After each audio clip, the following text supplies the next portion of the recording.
Là. Ok. Go. Pas de changement à faire. Cái đó là đau nghe thì hay không? Cũng đau. Không anh. Ok. Non. Là. Premier point. Phase défensive. En rouge. Mình màu đỏ nữa. Điểm giúp có muốn nói là Ok. Je vous ai demandé une chose. Au revoir. Avancez le bloc. Là, pendant 20. Je ne sais pas ce qui s'est passé dans votre match. Pendant 10 minutes, vous êtes super bien rentré dedans, joué, machin, et après 10 minutes, hop, caca, n'ayez peur. Lose one ball, lose two ball, hop, stop to play, go back, Louis. Alors the midfielder, they won't press, and for defender, you won't go back. And after, lock and jet, you go pressing. My grandmother. cái đó là có chỉ gì mà 10 phút đầu á mình vận động nó tốt luôn. Thì bọn em 10 phút đầu chơi sau đó tự nhiên nó đánh mất ra sau đó. Ví dụ như ở hàng tiền vệ pressing, hàng tiền vệ đi pressing lên, trong khi đó bốn hàng hậu vệ lại lui về. Có trước trận có yêu cầu làm sao lên đúng không? Oh, they play with 1, 2, 3, 4. They make 5 players here. No pressing, so now. Drinks are here. No pressing, so I'm more by. Behind, man, 2 or 3 times. You want kick again. Stay behind. Calm down. Why you are nervous? Calm down. Okay, but the problem. Now, one go pressing here, one go pressing here, or long go pressing here. How they can play long pass after? No. Finish. Tại vì If you break this, but you help for defender here, they can say for you, thank you. No, you don't want run, you don't want help. I give you 10 minutes second time, I change. Yellow. Ready? Zui. Ready? Tam. Ready? Ok? Et même Muti behind forward. J'ai des joueurs derrière que j'ai emmenés. Donc, donnez tout, vous allez pleurer et regretter à la fin parce que vous n'avez pas réussi ce que vous avez fait. Mais ça part de la phase défensive. Et la phase défensive, il y a des efforts à faire pour me couper les 2 premières relances ici. Et l'axe, une fois que vous m'aurez coupé ces joueurs-là, et que vous aurez coupé le gelon là ou le gelon là, parce qu'ils ont des très bons gelons, avec des mouvements qui sont bons, ils vont plus être dangereux. Ils vont être obligés de jouer au sol, ou obligés de reculer, ou mettre un touche quand vous avez bien pressé, boum, ça va en touche. Ça devient des joueurs moyens si vous les pressez, si vous les regardez, ça devient de très bons joueurs. Et ils vont vous niquer, ils vont vous tuer si vous les regardez jouer. Mày để là một khi á họ bật lại một khi là sao họ có những đường chuyền lên chuyền xé chuyền thẳng lên rất là tốt luôn, họ có những đứa chạy ra sau lưng rất là tốt luôn. Một cái có những câu là bọn em ở trên nè, ví dụ như đây Cường hay là Vũ gì đó, ở trên bọn em một cắt nó pressing đó, đừng cho nó chuyền như vậy nữa, không cho nó chuyền ra chuyền thẳng lên nữa. Long, en lob, long, here, viet, here, en cung. Không cho nó chuyền, không cho nó chuyền xa nữa. On the left is better to defend than on the right. On the right long, you never read the game, you never have feeling for go, you wait, you make 1-1. How many balls you will get? 45 minutes. 1, 2, only 0. Okay? No. Stronger in 1-1, stronger in defense and forward. Mạnh mẽ lên mấy đó. After. Một mạnh mẽ lên. After, the problem. Bon tienve. Bóng hậu vệ. Push. Sometimes 20 minutes you stay in front of my eyes. You never move, you stay here. Hey, you know where they have the ball? 5 mét feature. And you stay here comfortable. It's normal they run and they are tired. But if you go up, now when they don't have ball, the defenders they are on the line here. They are not scared to press you very high. We cannot press very high because you don't follow behind. And there is 1 or 2 or 3 players go. And they go alone, they cannot go together. Đừng có lên, mình lên 1-2 đứa nha bạn. Lên là lên cả And you must be ready cái long đội luôn. passes and you must be ready behind. But if you go press very hard, there is no long passes. After you must be second ball. Hai hậu vệ đó, bọn em dâng lên chứ gì. Bọn nó có banh, có xa cách bọn em 50 mét, đứng nhìn làm gì dâng lên. Okay, now 2.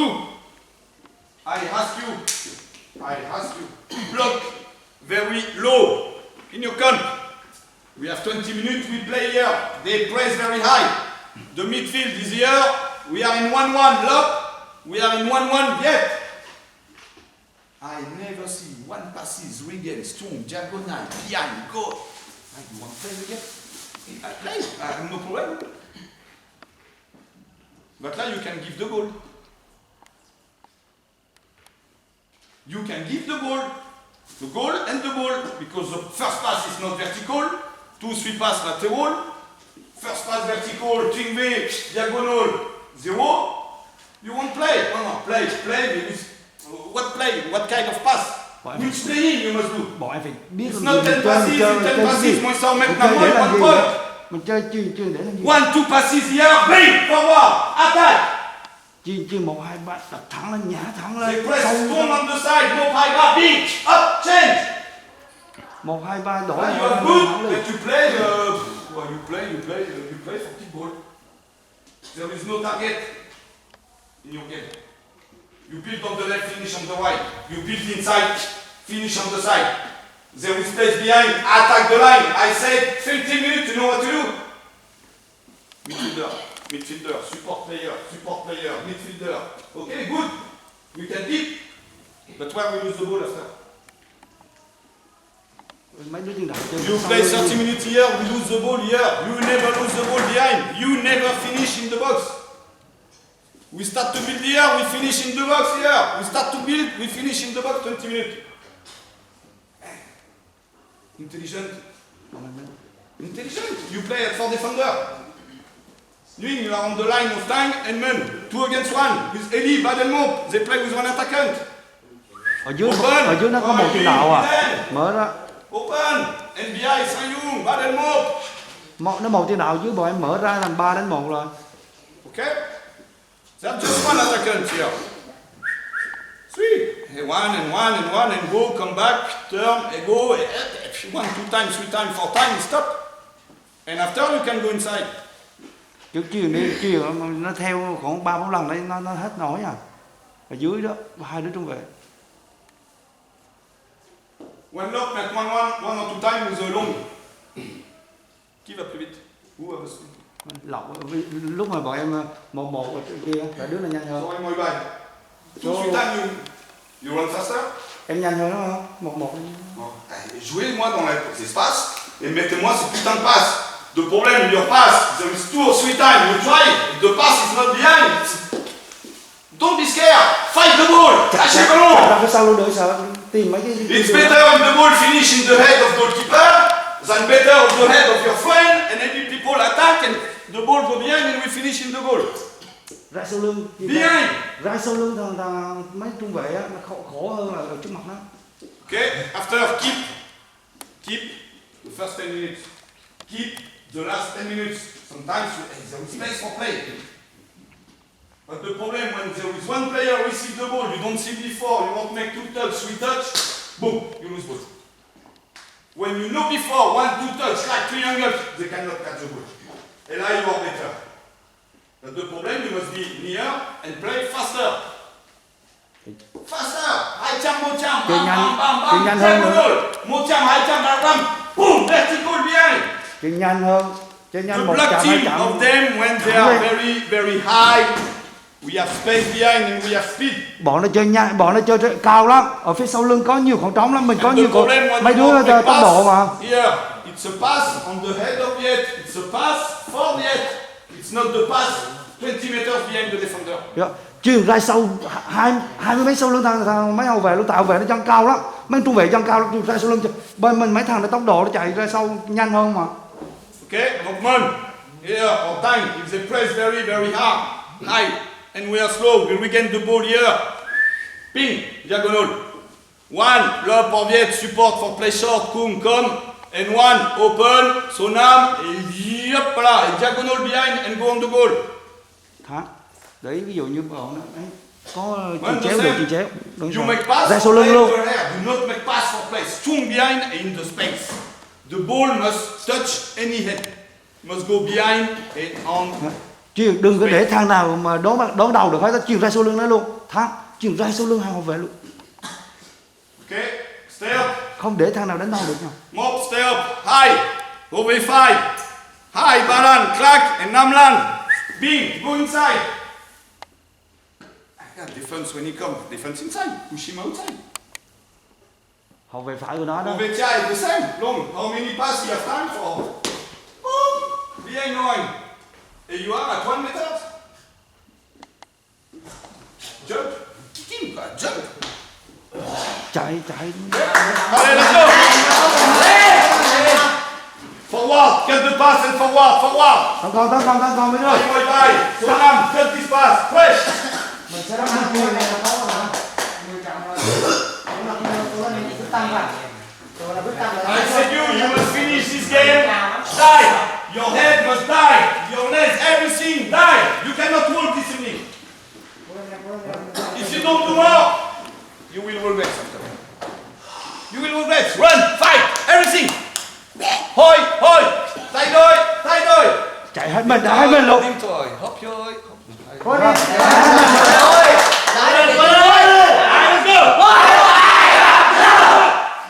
Let's go. Đá rồi tiếp nối mới được. Đây.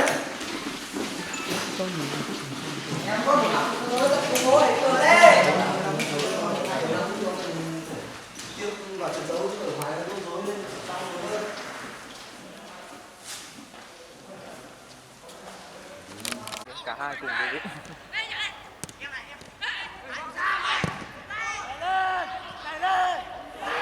Ồ.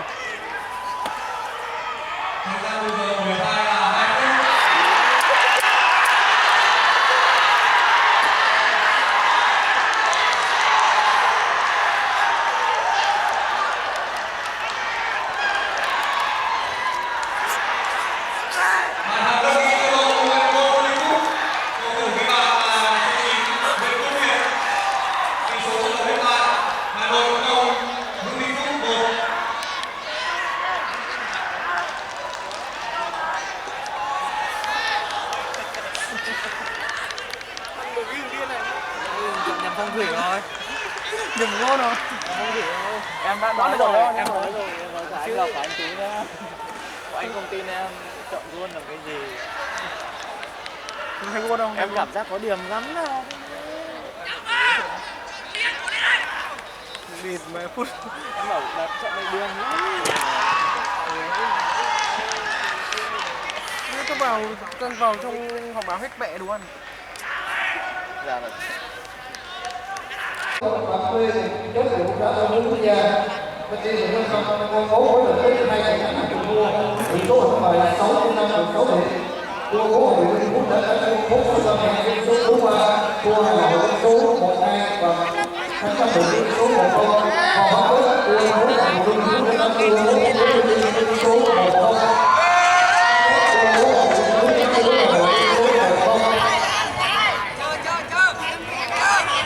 Với chiến đấu của đội bóng của Việt có một quân không lợi. Tôi hãy tiếp tục số 3 của Hải, số 4 tổng trong năm tôi có nói của đội bóng của Hải không có biết. Tôi nói những vấn đề sinh của quốc định. Tôi người hòa những nguyên của đội bóng của Hải. Tôi người hai của nguyên của ba nguyên. Tôi người bố của đội bóng của đội bóng của Hải số 26 của đội bóng. Tôi người bảy của đội bóng của đội bóng anh không. Có anh người bóng của Hoàng có một đội bóng. Có anh của chính phủ vai có bao nhiêu cái nào có bảy cái không có bao nhiêu cái chúng ta có bao nhiêu cái có được chúng ta có bị bảo có ai cả những cái điều có bao nhiêu chúng ta nắm bài chúng ta bao nhiêu bên ngoài cũng tin tưởng là ok như vậy.